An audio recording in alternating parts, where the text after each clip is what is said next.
সাদা পাথর যেন কোনো মগের মূল্য, যে যেভাবে পারছে পাথর লুট করে নিচ্ছে, অথচ প্রশাসন নাক ডেকে ঘুমোচ্ছে।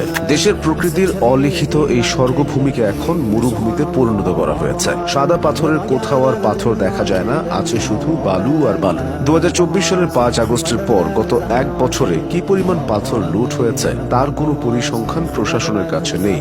স্থানীয় বাসিন্দাদের ধারণা, সিলেটের পাথর কোয়ারি ও কোয়ারিভুক্ত এলাকা ছাড়া অন্যান্য স্থান থেকে অন্তত 2 থেকে 3 হাজার কোটি টাকার পাথর লুট হয়েছে। সংবাদ মাধ্যমের তথ্য অনুযায়ী পাথর লুটপাটের এই সিন্ডিকেট নিয়ন্ত্রণ করছেন স্থানীয় বিএনপি ও যুবদল নেতারা। 2024 সালের 5 আগস্টের পর পুরো পাথর রাজ্য তাদের নিয়ন্ত্রণে। এখন দিন রাত সমান তালে হাজার হাজার শ্রমিক কোদাল, বেলচা, শাবল আর টুকরি নিয়ে কোয়ারি এবং এর আশপাশের এলাকায় গিয়ে মাটি খুঁড়ে পাথর বের করেন।